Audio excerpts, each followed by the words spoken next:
નમસ્કાર દર્શક મિત્રો, આપ નિહાળી રહ્યા છો N24 ગુજરાતી। તો નજર કરીશું આજના મહત્વના સમાચાર પર।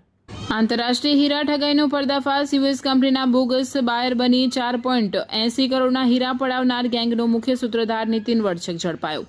સુરતના હીરા વેપારીઓ સાથે વર્ચ્યુઅલ મોબાઈલ નંબર અને નકલી ઓળખના આધારે 4.80 કરોડના કિંમતી હીરા મેળવી છેતરપિંડી આચરવાના આંતરરાષ્ટ્રીય કાવતરાનો પર્દાફાશ થયો છે। આ કેસમાં મુખ્ય સૂત્રધાર નીતિન કુમાર ઉર્ફે કાનુ પ્રભુભાઈ વડછક, ઉંમર વર્ષ 30, રહેવાસી અમરોલી, સુરતની સુરત શહેર ઇકો સેલ ક્રાઇમ બ્રાન્ચ દ્વારા ધરપકડ કરવામાં આવી છે। પોલીસના જણાવ્યા મુજબ આરોપીએ વિદેશી કંપનીઓના નામે નકલી ઓળખ ઊભી કરી હીરાની ખરીદીના બહાને વેપારીઓ સાથે છેતરપિંડી કરી હતી। આ કેસમાં અગાઉ 6 આરોપીઓની ધરપકડ થઈ ચૂકી છે। મુખ્ય સૂત્રધાર નીતિન વડછકને લાજપોર જેલમાંથી ટ્રાન્સફર વોરંટના આધારે કબજે લઈ પૂછપરછ હાથ ધરવામાં આવી છે। પોલીસ દ્વારા 21/8/2026 સુધીના રિમાન્ડ મેળવવામાં આવ્યા છે। આરોપીઓની ગેંગ સુરતના હીરા વેપારીઓ દ્વારા રેપનેટ વેબસાઇટ પર મૂકવામાં આવેલી હીરાની વિગતો, નામ અને મોબાઈલ નંબર મેળવતી હતી। ત્યારબાદ એક્સિમ પીડિયા જેવી વેબસાઇટ પરથી અમેરિકાની જાણીતી હીરા કંપનીઓ તથા તેમના હોદ્દેદારોના ફોટા અને લોગો મેળવી તેનો દુરુપયોગ કરવામાં આવતો હતો। આરોપીઓ વિદેશી વર્ચ્યુઅલ ગેટવે નંબરનો ઉપયોગ કરીને કંપનીના અધિકારીઓના ફોટા સાથે વોટ્સએપ એકાઉન્ટ બનાવતા હતા। ત્યારબાદ સુરતના હીરા વેપારીઓનો સંપર્ક કરી 7 દિવસમાં પેમેન્ટ ચૂકવવાની શરતે વિશ્વાસ કેળવતા અને હીરાની ડીલ ફાઇનલ કરતા।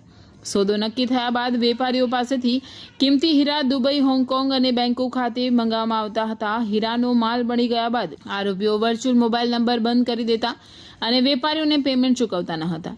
ફરિયાદી સંજયભાઈ ગોટી સહિતના વેપારીઓ સાથે છેતરપિંડીની ફરિયાદ સામે આવતા પોલીસ કમિશનરની સૂચનાથી ડીસીબી પોલીસ સ્ટેશનમાં ગુનો નોંધવામાં આવ્યો હતો। તપાસ દરમિયાન નિકુંજ આંબલિયા, મિતુલ ગોટી, અનુજ શાહ, ચેતન સાગર, હરિકૃષ્ણ રાવળ અને ધર્મેન્દ્ર ખેરડિયાની ધરપકડ કરવામાં આવી હતી। હવે આ સમગ્ર કાવતરાના મુખ્ય સૂત્રધાર નીતિન વડછકની ધરપકડ થતા પોલીસ દ્વારા ગેંગના આંતરરાષ્ટ્રીય કનેક્શન, હીરાની હેરાફેરી અને અન્ય સંડોવાયેલા આરોપીઓ અંગે વધુ તપાસ હાથ ધરવામાં આવી રહી છે। સુરત શહેર એ ડાયમંડના વ્યાપાર માટે સમગ્ર ભારત અને વિશ્વમાં પ્રખ્યાત છે। એ જ અનુસંધાને સુરતમાં હીરાનો વ્યાપાર કરતા વેપારીઓ પોતે જે હીરાઓ તૈયાર કરેલા છે એ હીરા રેપનેટ નામની એક વેબસાઇટ છે કે જે ઇન્ટરનેશનલ લેવલની છે। આ વેબસાઇટ ઉપર પોતે બનાવેલા હીરા પોતે અપલોડ કરે છે, એની ડિઝાઇન, એનો કલર, એનું વજન, આ માહિતી સાથે અપલોડ કરી અને ત્યારબાદ જે કસ્ટમર હોય એ કસ્ટમર પોતે આ હીરો જોઈ અને એ ડાયરેક્ટ એ વ્યાપારી પાસે પોતે ઓર્ડર કરી અને પોતે ખરીદી કરતા હોય છે। આવું જ આ જ પ્રકારની જે પ્રક્રિયા છે એમાં અમુક અસામાજિક તત્વો, ગુનેગારો પોતે આ સાઇટનો દુરુપયોગ કરી અને ઘણા બધા વેપારીઓ સાથે છેતરપિંડી કરતા હોય છે।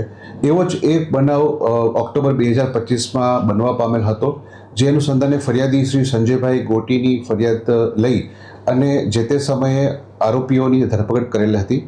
એ જ આરોપીઓ પૈકી એક નીતિન વડછક કરીને આરોપી, ઉંમર વર્ષ 30નો, એ નાસ્તો ફરતો હતો। એ આરોપીની બાતમીના આધારે એ સાયબર ક્રાઇમમાં એની ધરપકડ થઈ અને ત્યારબાદ અમે સાયબર ક્રાઇમથી ટ્રાન્સફોર્વર્ડના આધારે અમારા ગુનાના કામે ધરપકડ કરવામાં આવેલ છે। આ આરોપીએ પોતે દુબઈ જઈ અને ગેરકાયદેસર રીતે હીરો ત્યાંથી મેળવી અને અન્ય સહ આરોપીને પોતે પૂરો પાડેલ હતો। એ પ્રકારની એની ભૂમિકા છે।